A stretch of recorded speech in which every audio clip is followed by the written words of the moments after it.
Hello friends, welcome to प्रतियोगिता दर्पण। मैं हूं प्रशांत। आज हम बात करने जा रहे हैं नेटो प्लस 5 के बारे में।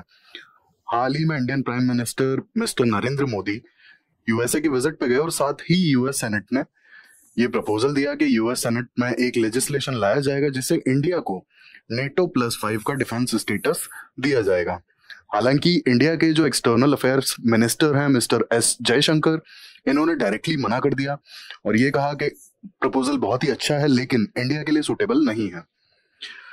अब यहाँ पे हम सबसे पहले ये डिस्कस कर लेते हैं कि नेटो प्लस 5 है क्या। As the name suggest, North Atlantic Treaty Organisation की 31 countries as well as 5 other countries जो कि हैं Australia, New Zealand, South Korea, Israel and Japan. अब नेटो प्लस 5 का जो बेसिक प्राइमरी एम है वो है global defence cooperation. NATO plus 5 की एक खास बात मैं आपको बता दूं, ये 2019 में फॉर्मलाइज किया गया था और इसका बेसिक एम राइजिंग चाइना को काउंटर करना था। अगर आप यहां पर देखेंगे तो आप इजराइल को हटा दीजिए और न्यूजीलैंड को हटा दीजिए, बाकी आप तीनों कंट्रीज देख लीजिए, Australia, South Korea as well as Japan. लगभग सारी कंट्रीज से चाइना के कभी ना कभी बहुत स्ट्रॉन्ग कन्फ्लिक्ट्स हो चुके हैं। ऑस्ट्रेलिया का कुछ इशू हुआ था, इसके बाद साउथ कोरिया का स्पेसिफिकली जब नॉर्थ कोरिया की तरफ से न्यूक्लियर अटैक की बार बार वार्निंग्स दी जा रही थी, तब यूएसए ने अपना air defence system south Korea में स्टैब्लिश किया था और इस बात से चाइना काफी नाराज हुआ था। और चाइना और साउथ कोरिया के रिलेशंस काफी टाइम से टसल में ही रहते हैं। इसके बाद हम जापान को अगर देखें तो जापान के साथ में सिंकाकू आइलैंड्स को लेकर के ईस्ट चाइना सी के टेरिटोरियल इश्यूज को लेकर के और काफी सारे इश्यूज हैं जो चाइना और जापान के बीच में काफी लाइक टसल पैदा करते रहते हैं। इनके बीच के रिलेशंस आए दिन कुछ ना कुछ पंगा होता ही रहता है, ठीक है। तो आप इन तीनों कंट्रीज को अगर देखें तो इन तीनों कंट्रीज के चाइना के साथ में रिलेशंस खराब हैं, मतलब बहुत ज्यादा खराब नहीं है, वॉर जैसी कंडीशंस नहीं है, लेकिन हाँ रिलेशंस बहुत अच्छे भी नहीं है। आए दिन टसल देखने को मिलता रहता है, जैसे इंडिया के साथ में चल रहा है, कभी डोकलाम, कभी लद्दाख। तो ये वाले जो इश्यूज हैं same goes with Japan, South Korea as well as Australia. तो ये बेसिकली नेटो प्लस 5 ये फॉर्मलाइज किया गया था 2019 में to contain the rising China. That's why जो इनका मेन ऑब्जेक्टिव है वो है ग्लोबल डिफेंस। अब यहाँ पे अगर इंडिया को नेटो प्लस की मेंबरशिप मिल जाती है तो यहाँ पे सबसे बड़ा फायदा होगा सीमलेस इंटेलिजेंस शेयरिंग इंडिया के पास होगा, और दूसरा state of the art military technology अगर इंडिया ज्वाइन करता है तो। आगे हम और डिटेल में डिस्कस करेंगे क्या क्या बेनिफिट्स होंगे। फिलहाल हम नेटो की अगर बात करें तो नेटो 31 कंट्रीज का एक ऑर्गेनाइजेशन है जिसमें North American as well as European countries with common interest ये सारे एक साथ खड़े हैं। अब बेसिकली नेटो की शुरुआत होती कहां से है? नेटो की शुरुआत होती है सेकेंड वर्ल्ड वॉर के बाद, जब UK as well as France को यह लगता है कि सोवियत यूनियन की पावर यूरोप में एक्सपैंड ना होने पाए और उनका जो इन्फ्लुएंस है वो यूरोप में ना आए। इस कारण से यूके और फ्रांस इसकी शुरुआत करते हैं। फाइनली नॉर्थ अटलांटिक ट्रीटी, जिसे वॉशिंगटन ट्रीटी भी कहा जाता है, ये 1949 में साइन की जाती है और इसमें एक्सपेंशन चलती रहती है, ठीक है। अब यहाँ पे जो मेन पर्पस है नेटो का, that is territorial integrity, political independence as well as security. NATO का हेडक्वार्टर्स है ब्रसल्स में और यहाँ पे सबसे इंपॉर्टेंट चीज नॉर्थ अटलांटिक ट्रीटी की सबसे इंपॉर्टेंट चीज है आर्टिकल 5 विच मेंशंस कलेक्टिव डिफेंस, और ये सबसे ज्यादा इंपॉर्टेंट पार्ट है पूरी नेटो का यानी कि नॉर्थ अटलांटिक ट्रीटी का। अब यहाँ पे होता क्या है कि सपोज 31 मेंबर हैं, ठीक है। इन 31 मेंबर में से एक मेंबर यूके भी है एग्जाम्पल के लिए। अब सपोज कोई भी एक्सटर्नल एनिमी यानी कि रशिया जो कि नेटो का पार्ट नहीं है यूके पर अटैक कर देता है, जस्ट फॉर एग्जाम्पल अगर यूके पर अटैक कर देता है तो सारी 31 कंट्रीज इंक्लूडिंग यूके सब रशिया पर अटैक मिलके कर देंगे। That's what is collective defence, कि अगर एक भी मेंबर कंट्री पे कोई एनिमी या कोई मतलब अदर देन 31 कंट्रीज कोई अटैक करता है तो ऑल 31 कंट्रीज ये साथ खड़े होंगे और ये सब मिलके उस एक्सटर्नल एनिमी पे अटैक कर देंगे। That's what is collective defence. अब यूएस को इतना इंटरेस्ट क्यों है इंडिया को नेटो प्लस 5 में इन्वॉल्व करने के लिए? तो जैसा कि हमने देखा था कि इस इस अलायंस का सबसे जो मेन ऑब्जेक्टिव था वो था डिफेंस, और ये शुरू हुआ था चाइना के राइज को कंटेन करने के लिए। तो basically India as a neighbour काफी इफेक्टिव होगा अगर इंडिया को इसका पार्ट बना लिया जाए, तो बहुत इजीली काउंटर बैलेंस किया जा सकेगा चाइना को। देन डिफेंस टाइज को स्ट्रेंथन करने के लिए यूएस और इंडिया का आपने देखा होगा कि पिछले 7-8-9 सालों में काफी अच्छे रिलेशंस हो चुके हैं US as well as India के। स्पेसिफिकली हम यहाँ डिफेंस रिलेशंस की बात कर रहे हैं, चाहे फिर वो आपके डिफेंस अग्रीमेंट्स हो या फिर डिफेंस टेक्नोलॉजी के एक्सपोर्ट्स हो, हर एक फील्ड में इंडिया और यूएस के रिलेशंस इंप्रूव ही हुए हैं। तो ये अगर इंडिया इस अलायंस का पार्ट बन जाता है तो ये जो रिलेशंस हैं ये और इंप्रूव हो जाएंगे।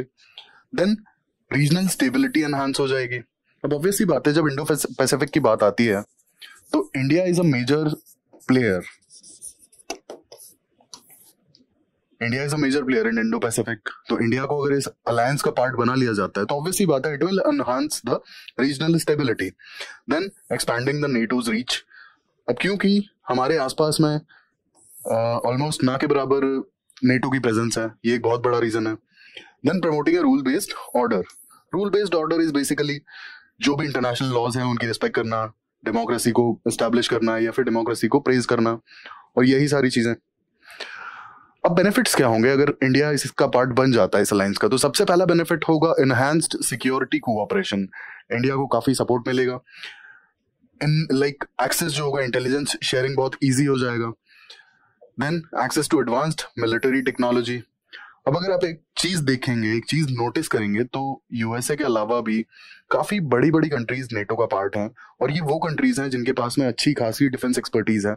और अगर नेटो प्लस की बात करें तो यहाँ पर यूएस, इजराइल, फ्रांस, यूके, आप इन सारी कंट्रीज के डिफेंस डेवलपमेंट्स उठा के देख लीजिए, डिफेंस टेक्नोलॉजी में काफी ज्यादा काम कर चुके हैं और काफी आगे हैं ये सारे कंट्रीज।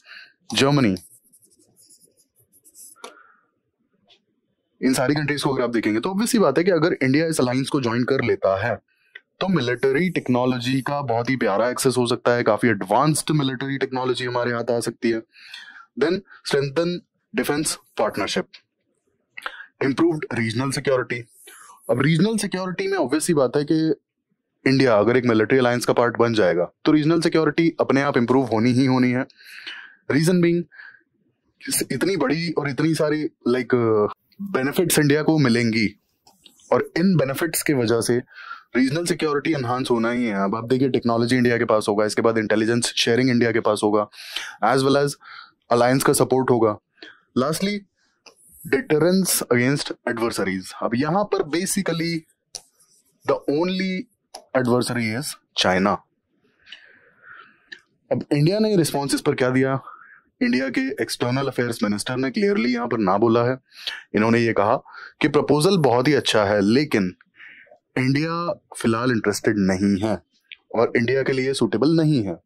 अब इंडिया के अगर हम डिनाइल के रीजंस डिस्कस करना चाहें तो सबसे पहला इसमें आता है कि इंडिया ने हमेशा से नॉन अलाइंड पॉलिसी फॉलो की है, यानी कि इंडिया कभी भी किसी मिलिट्री अलायंस का पार्ट नहीं रहा।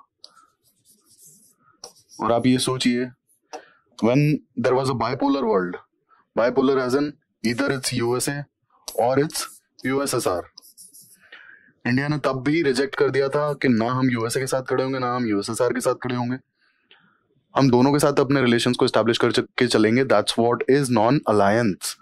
तो इंडिया ने हमेशा नॉन अलाइंड पॉलिसी फॉलो करी है, तो किसी मिलिट्री अलायंस का पार्ट बनना इंडिया की नॉन अलायंस की पॉलिसी को वायलेट करेगा।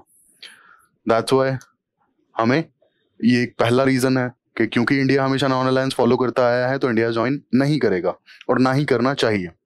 सेकेंडली आता है रीजनल पार्टनरशिप्स। अब अगर यहाँ पे एक चीज देखें तो NATO as well as NATO के जो नेटो प्लस के जो पार्टनर्स हैं, जो मेंबर कंट्रीज हैं, ये हमारे पर्टिकुलरली साउथ एशियन रीजन में एक भी कंट्री है नहीं है। इंडिया की अपने रीजनल इश्यूज हैं, अपने प्रॉब्लम्स हैं, तो ऑब्वियसली बात है कि उन्हें सॉर्ट आउट करने के लिए India will like to promote regional partnerships rather than some kind of international military alliance. ये पॉसिबल होगा नहीं, क्योंकि इंटरनेशनल मिलिट्री अलायंस की वजह से हमारे रीजनल इश्यूज सॉल्व नहीं होंगे ना। और इंडिया का तो हमेशा से आप एक्ट ईस्ट पॉलिसी देख लीजिए, नेबर फर्स्ट पॉलिसी देख लीजिए, तो हमने अपने नेबरहुड कंट्रीज को ज्यादा तवज्जो दी है, ज्यादा वैल्यू दी है एज कम्पेयर्ड। तो हम अपने रीजनल पार्टनरशिप्स पे फोकस करेंगे, ना कि इंटरनेशनल मिलिट्री अलायंस पर। Then unique security issues. अब इंडिया के सिक्योरिटी इश्यूज बहुत ही यूनिक हैं। जैसे आप देखिए, एक तरफ पाकिस्तान, एक तरफ चाइना, एक तरफ हमारा इतना 7,500 किलोमीटर का कोस्ट लाइन। तो ये सारे इश्यूज को देखते हुए हमें प्रेफरेबली रीजनल पार्टनरशिप्स के लिए जाना चाहिए rather than international military alliance, जिसके अपने रिपरकशंस हो सकते हैं। Then diverse foreign policy objectives. अब इंडिया के जो फॉरेन पॉलिसी ऑब्जेक्टिव्स रहे हैं वो बहुत ही ज्यादा डाइवर्स रहे हैं। आप देखिए कि वर्स्ट से वर्स्ट के सिनेरियो में भी हमारे Pakistan as well as China के साथ में रिलेशंस खराब नहीं हुए, ठीक है। स्पेसिफिकली आफ्टर पुलवामा अटैक ऐसा लग रहा था कि इंडिया और पाकिस्तान का वॉर हो ना जाए कहीं, इतना ज्यादा गर्मागर्मी चल रही थी। इसके बावजूद भी डिप्लोमेसी ने अपना काम किया। इसके अलावा हमारे जो फॉरेन पॉलिसी ऑब्जेक्टिव्स हैं वो सिर्फ और सिर्फ मिलिट्री को लेकर के नहीं है या सिक्योरिटी को लेकर के नहीं है, ट्रेड रिलेटेड भी हैं, कल्चरल भी हैं। तो जो फॉरेन पॉलिसी ऑब्जेक्टिव्स हैं वो बहुत ही ज्यादा डाइवर्स हैं। ये एक बहुत बड़ा रीजन है कि हम किसी मिलिट्री अलायंस को ज्वाइन करने से पहले 10 बार सोचेंगे। लास्टली, जो अगर इस अलायंस का पार्ट इंडिया बन जाता है तो for sure it will provoke China. और हाल फिलहाल हमारे जैसे रिलेशंस चल रहे हैं चाइना से, हमें नहीं लगता कि ये स्टेप लेना बहुत सही होगा। एट प्रेजेंट बिल्कुल भी सही नहीं होगा, क्योंकि पिछले 3 सालों में Doklam as well as Ladakh में काफी ज्यादा इश्यूज देखने को मिले हैं। इसके अलावा अरुणाचल के लेकर भी काफी ज्यादा कंट्रोवर्सीज देखने को मिली हैं, पेंगोंग सू को लेकर के काफी ज्यादा कंट्रोवर्सीज देखने को मिली हैं। तो ऑब्वियस ही बात है कि अगर इंडिया डायरेक्टली नेटो से एसोसिएट हो जाएगा, it will for sure provoke China. तो ये भी एक बहुत बड़ा रीजन है कि इंडिया ने इस अलायंस का पार्ट बनने से मना कर दिया है। आगे देखते हैं क्या होता है, बट हाल फिलहाल के लिए एक्सटर्नल अफेयर्स मिनिस्टर का डायरेक्टली यही कहना था कि इंडिया वोंट पार्टिसिपेट। और हमने रीजंस भी डिस्कस किया कि इंडिया को पार्टिसिपेट क्यों नहीं करना चाहिए। ये हमने जाना NATO+5 के बारे में। Thank you, thanks for watching.